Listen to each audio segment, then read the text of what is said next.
I'm Louise from Agriland and I'm joined here today with goat farmer Tim McGlynn on his farm in County Dublin. Tim milks about 60 goats here on his farm and produces his own cheese on site as well. Small producers in Ireland are heavily relied on, but sometimes they don't get the profits that they deserve. Tim, would you be able to explain to me a little bit about what processes go into making your product? We produce our own milk, so it means we have full control over the product. So if we produce a quality milk, we produce a quality cheese. So the first part of the day is basically setting up the goats for milking, making sure that the cheese process from the previous day has been continued and everything is ready to operate. There's a lot of cleaning and sanitizing that has to be done before the milk goes into any container. So the whole sanitization and cleaning is a big part of the morning, followed by milking, followed by processing.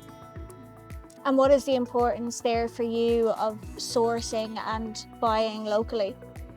Yeah, I think if you're a small scale farmer like we are, you have to be able to sell direct in order to get the maximum margin. Otherwise, you're producing a commodity at commodity prices, and that doesn't work on a small scale farm. So we sell locally, mainly to restaurants, but we also have shops.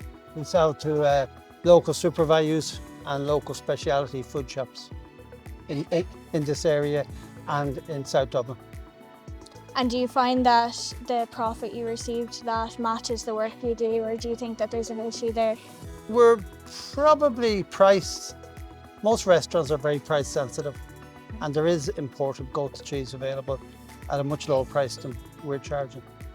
So we have to really rely on restaurants being interested in serving local produce and customers being interested in eating local produce.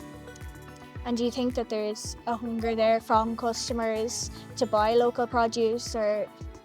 Yeah, there is, but with the cost of living crisis, I'm sure that has an effect on their decision making when they purchase goat's cheese. And Tim, how has the market changed for producers in the last few years? Would you say that it's gotten worse or it's gotten better? During COVID, believe it or not, people were more interested in buying local.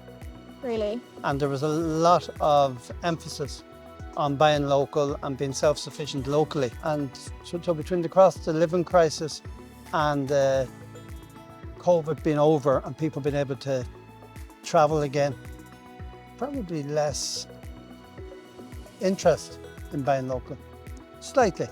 But there is certainly an uptake in local markets and the like. People probably are more optimistic. Consumers are more into health food with no additives. So there is a bigger interest in that.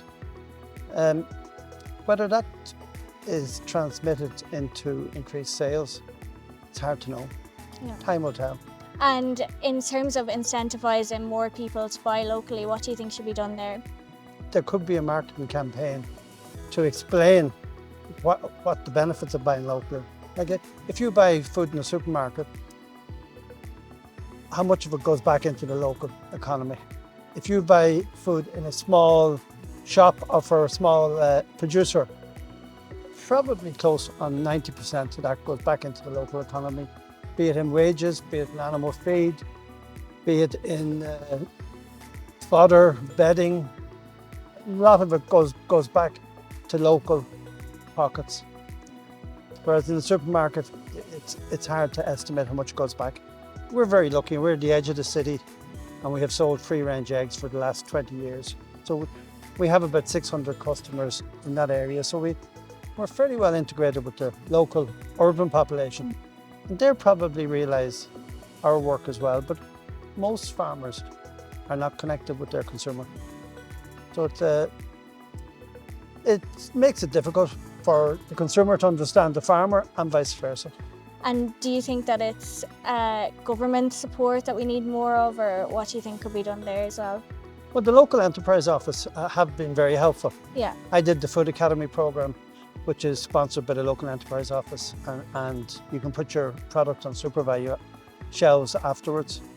At the end of the day, though, you have to find your own market. Our market will mainly be restaurants, and you have to go around to restaurants and speak to head chefs and talk to them and get them on board. And it's a lot of footwork. I don't think the government can do an awful lot there. It's up to the individual producer to find their own market. Yeah. And what advice would you give to farmers trying to find their own market? Do your research and find out what's in demand locally. We have great support from local restaurants, but we probably need to meet more chefs.